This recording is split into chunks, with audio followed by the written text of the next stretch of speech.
Thank you very much for joining us today. As you know, we have to compete with the air display and the public address system during this presentation, so I hope you'll bear with us. As your invitation clearly stated, today Volga-Dnepr Group is proud to be celebrating two great men, two great aircraft and two great life stories. We are honoured to be bringing together for the first time Mr. Joe Sutter, Chief Designer of the Boeing 747 in Seattle, and Mr. Victor Tolmachev, Chief Designer of the An-124 in Moscow, to recognise a new era in international cooperation in aviation. It is not so many years ago that the US and Soviet aviation industries regarded each other with some level of suspicion. Today, however, that has been replaced by a mutual respect for each other's achievements and new partnerships. Volga-Dnepr Group is proud to operate the world's largest fleet of Ukrainian-built An-124 Ruslan freighters. In addition to the 10 An-124s operated by Volga-Dnepr Airlines, the group's scheduled cargo carrier, Airbridge Cargo Airlines, now boasts a fleet of 12 Boeing 747s. In addition to Mr. Sutter and Mr. Tolmachev, we are delighted to also be joined by Kieran Daly, editor of the English language version of the Antonov An-124, A Tale of Air Supremacy, a magnificent book commissioned by Volga-Dnepr Group that tells the story of the An-124. Gentlemen, thank you all very much for joining us today. We will begin with some comments from Kieran on the An-124-100 and his introduction to A Tale of Air Supremacy. I will then invite Mr. Tolmachev to give his welcome speech, which will include both his review of the book and his views on the significance of international cooperation in aviation. Afterwards, we will hear from Mr. Sutter on the importance of international experience in the development of the aviation industry and the value of exchanging this knowledge and expertise for the future growth of aviation. So, ladies and gentlemen, please join me in welcoming our first speaker, Mr. Kieran Daly. Kieran. Thank you, Jamie. Good afternoon, everybody. It's a tremendous honour for me to share a platform with these two distinguished gentlemen, Victor Tolmachev and Joe Sutter. If I ever know a small fraction of what they know about creating aeroplanes, then I would be a very proud man. I was doing some maths today, and it turns out this is my 17th Farnborough Airshow. The first one was in 1990, and it was just around that time, Le Bourget in 1989, Farnborough in 1990, that we first started to see what was then thought of as the former Soviet Union bringing their aircraft to the West in a serious way to really exhibit them. Of course, like anybody of my age, I was a child of the Cold War. And I grew up seeing Soviet aircraft mostly as grainy black and white images taken presumably in very interesting circumstances by who knew who or who knew where all around the world. In fact, shortly before I joined flight in 1989, the magazine had just got hold of a set of colour photos of a MiG-23 deployment in Finland. And this at the time was one of the most astonishing photographic scoops that anybody had ever seen. But things were going to change very quickly in the next couple of years. So I think in those shows around about 1989, 1990, they were truly astonishing times, and perhaps some of you remember them. This was when, for the first time, we were seeing things like the famous Cobra manoeuvre by the Sukhoi 27, the likes of which had never been seen here before. Now, what the MiGs and the Sukhois were doing was absolutely thrilling, but in the long run, perhaps it was more important that for the first time in the West, we had access to aircraft like the Ruslan and the Buran as well at that time. Because it was really those aircraft that finally would enable genuinely profitable, commercially successful joint ventures between East and West industry, which would make money for people, which would bring employment to the companies on both sides of the world. Editing this book really brought home to me, though, that at that time, I'm not sure that the companies in the West and in the East really understood each other's worlds.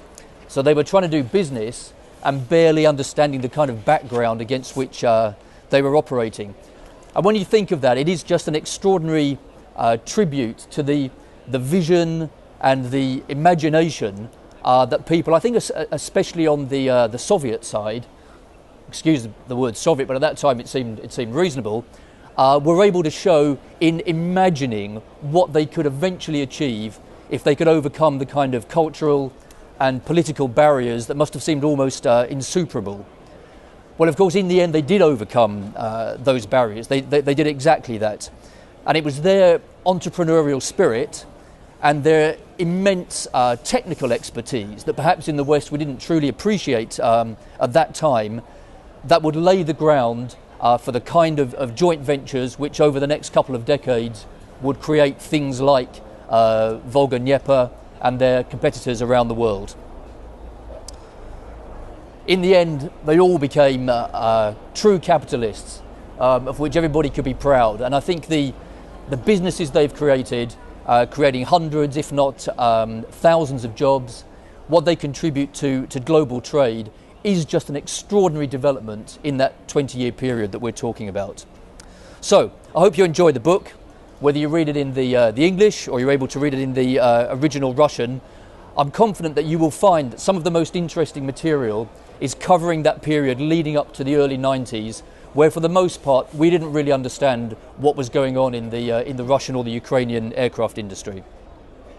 I would like to make a special mention of my collaborator in this project, the Russian journalist Tom Zaitsev over here. Tom, who did a terrific job of the translation and just left me with the easy part.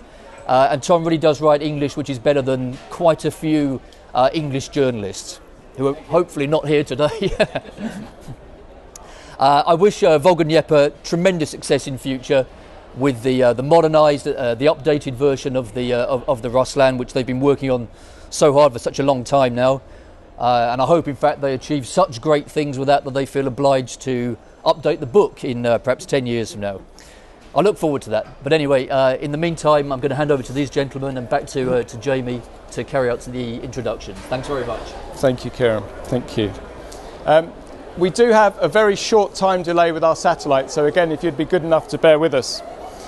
In 1959, Viktor Tolmachev graduated from the Kharkov Aviation Institute and started his professional career at the Antonov Design Bureau as a design engineer. He participated in the development of numerous models of the AN aircraft series. In 1971, Mr. Tolmachev was appointed leading design engineer of the An-124, and he participated in the entire An-124 project from the development and manufacturing of the aircraft through to its operational launch. In 1983, Mr. Tolmachev became Deputy Chief Engineer, and in 1985 he was appointed Chief Engineer of the An-124 Ruslan and its derivative, the six-engine An-225. Between 1991 and 2002, Mr. Tolmachev worked as Technical Director of Volga-Dnieper Group, and in 1997 he was appointed Chairman of the Board of Directors. Since 2002, he has been working as the Technical Director of Volga-Dnieper Group. Mr. Tolmachev was awarded the State Prize of Ukraine for his An-124 Ruslan design.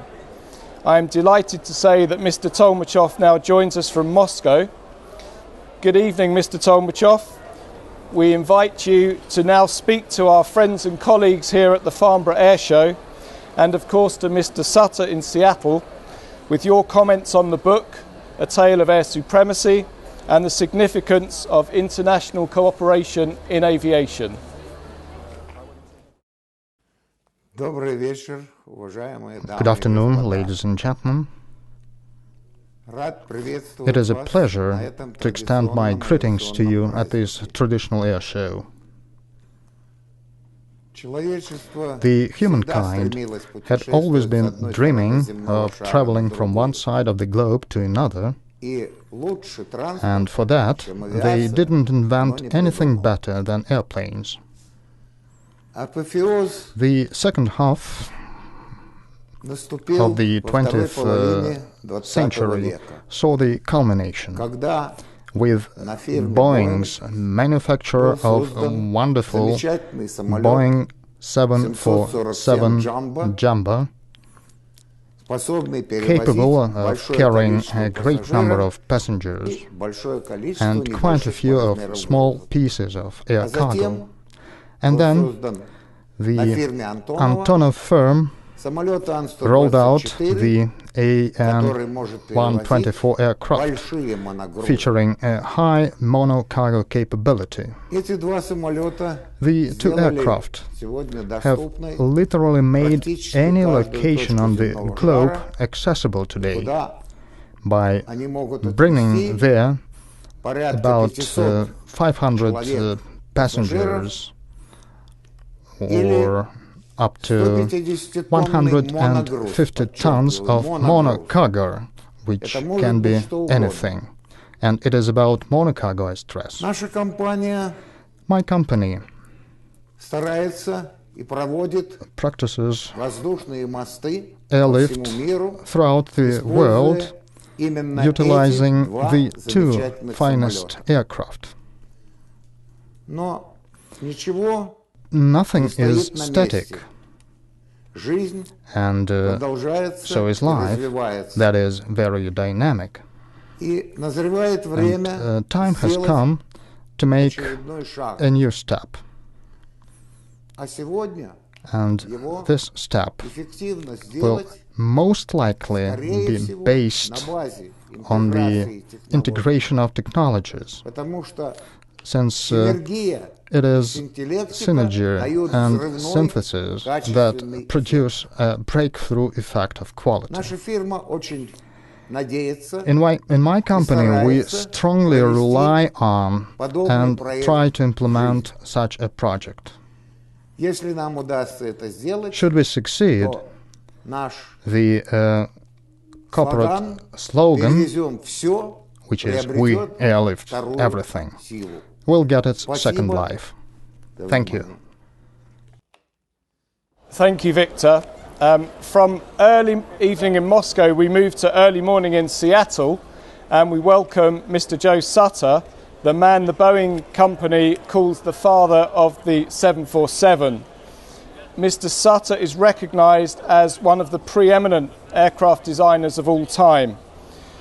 Born in Seattle in 1921, Joe Sutter graduated with a bachelor's degree in aeronautical engineering from the University of Washington before commencing an outstanding 40-plus year career with the Boeing company, which continues to this day in a consultancy role. In 1965, he became chief engineer for the development of the Boeing 747, and the rest, as they say, is history. The Boeing 747 revolutionized air travel and air cargo transportation, and is the world's most recognizable aircraft. In 1985, Mr. Sutter was awarded with the United States Medal of Technology, and on his 90th birthday in 2011, Boeing Commercial Airplanes marked the occasion by renaming its main engineering building as the Joe Sutter Building. I'm also pleased to announce that Mr. Sutter's own book on the Boeing 747, entitled 747 Creating the World's First Jumbo Jet and Other Adventure from a Life in Aviation, is being translated into Russian and will be available to buy shortly. Ladies and gentlemen, please welcome Joe Sutter. Mr. Sutter, on behalf of Volga Dnieper Group, thank you for joining us today. We are all looking forward to hearing your comments of what you have heard already from Kieran and Victor, and the importance of sharing all of this international aviation expertise for the future growth and development of the industry we are all so passionate about. Good morning, Mr. Daly, and good morning to you, Victor. It's my pleasure to meet Victor Tolmachev. Finally, I'm doing it by video. I'd like someday to be able to do that in person. I spent a fair amount of my time following the career of Victor, and especially in his efforts to design the Antonov 124. it's interesting that his career is very similar to the one that I had. We started as design engineers working on the current products that we worked on, went up through the line, assuming more and more responsibility, and finally being in charge of our own major project. The Antonov 124 is a very special airplane. It is designed specifically to carry outside cargo. It does a superb job of that. It's been doing that for 30 years. And my prediction is that airplane, you will see it flying for another 30 or 40 years, because it's very, very difficult to get involved with projects of that massive scale.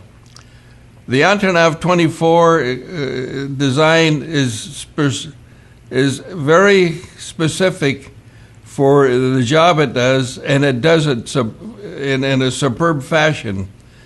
It can carry very heavy payloads over vast distances, and it can operate in and out of airports with very low facilities, and that is its forte for being able to survive into the future. Volga Dnipro does a superb job of operating that airplane in that category of freight. Volga Dnipro also operates a 747 for the more commercial type of freight. Because of that relationship, Volga Dnipro is really one of the sponsors for international cooperation in the air transportation field, which I think bodes well for the future. Both the book on the Antonov 124 and my book on the 747 was greatly influenced by the fact that both Victor and I would like to see young engineers enter into the field of air transportation. Becoming an engineer and working on a product like an airplane is one very worthwhile endeavor, because although it takes several years and a lot of hard work to achieve, you can see the end of the result. You can see what it does for this international world of ours. It brings people together. It allows people to travel where they want to go, and it brings commercial and other type of freight so that all the world can take benefit of it. And again, I think both these airplanes will last for many, many more years, both the 747 and the Antonov 124. And I'd like to end by again wishing my welcome to Victor. I'd like to see him personally sometime and shake his hands. He did a tremendous job on that design of the Antonov 124. Thank you.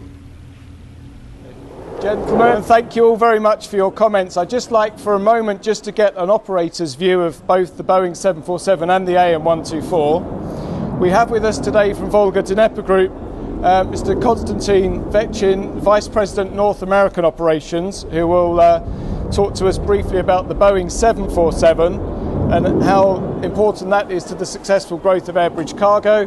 And then Denis Gliznutsa, the Group Commercial Director, Charters, will be talking about the 747 as well. Good morning, Mr. Sutter, and Добрый вечер, Viktor Ilyich. It's a great privilege to talk about Antonov 124 and this company today. Antonov 124 has been a game changer for the entire air freight industry, and it's been an ongoing process for the Antonov 124 and for the air freight industry. Antonov 124 has been nothing short of a revolution affecting the entire world of the global cargo. And we've been specifically proud of operating and flying this airplane. This airplane has enabled numerous industries in the entire world to transport outsized cargo by air. This airplane has made our world smaller, but at the same time, this airplane has made our world more reachable and accessible. We know that this airplane was designed in the 20th century, but as a matter of fact, this airplane belongs to the 21st century. And that's the beauty of it. This airplane has a very bright future and many years to come. Konstantin, thank you. Dennis will now talk to us about the Boeing 747. Good evening, ladies and gentlemen. Добрый вечер, Victor Ilyich. Good evening, Mr. Sutter. It's a great pleasure for me to talk here at this fantastic event, and it's a unique event, and to talk about another side of the Volga-Dnepr Group, operation with Boeing 747. The two great airplanes, Antonov 124 and the Boeing 747, is always been operating side by side and but on the different markets. Volga-Dnepr from its beginning was always thinking about operating scheduled operation and doing business on a regular service with between Russia and United States and other countries. The business operation have proven that Antonov 124 is great cargo airplane for big and ugly heavy cargo. Boeing 747 is the aircraft for something very conventional and operating on the long distances and to do it very fast. So the two aircraft are not competing to each other but supplement each other.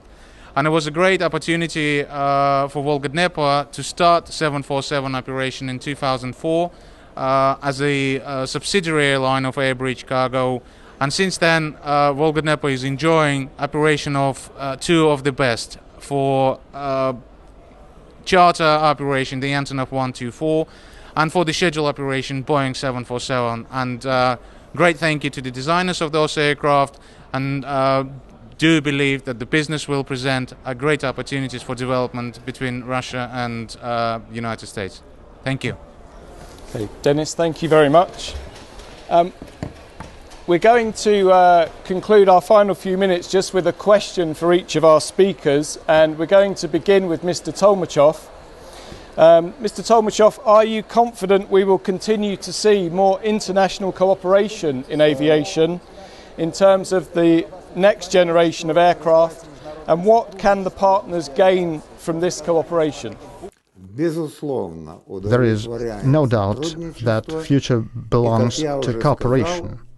And as I said earlier, it is synergy that produces new quality. So unless the integration of technologies is ensured, no significant progress can be achieved. So I vote with both of my hands in favor of such cooperation, the one that will produce new quality. Well, that brings us nicely, Mr. Sutter, on to the final question for you, which is what is your vision for the future of aircraft development, and what can we look forward to? Is the true entrepreneurial spirit that inspired the Boeing 747 and the An-124 still alive and kicking in the world of aviation today? When I look at the future, there is still an enormous amount of work to be done in the technical area. But when I look at an airplane like the Antonov 124, it has capabilities that I don't see coming from any other project that is being worked on today. It can carry outsize cargo, and it can operate into remote fields. It's self-reliant. It doesn't depend on ground servicing. That airplane was very well designed for the current operation and for many, many years to come. I can see that the 124 in its current configuration, and perhaps later on with improved engines, it will be around for another 20, 30, or 40 years. And until somebody wants to make a huge investment in a new airplane, the Antonov 124 will be the baseline for outsized cargo.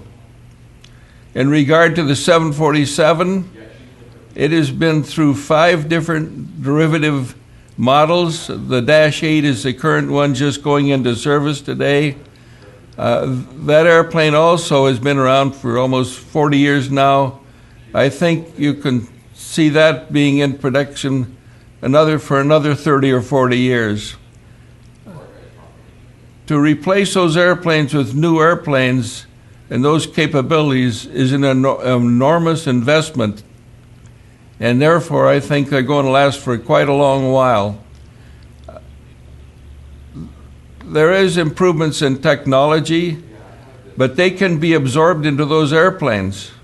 So any new project is going to be competing against those airplanes, and I think that there's a good future for both of the airplanes for quite a few years.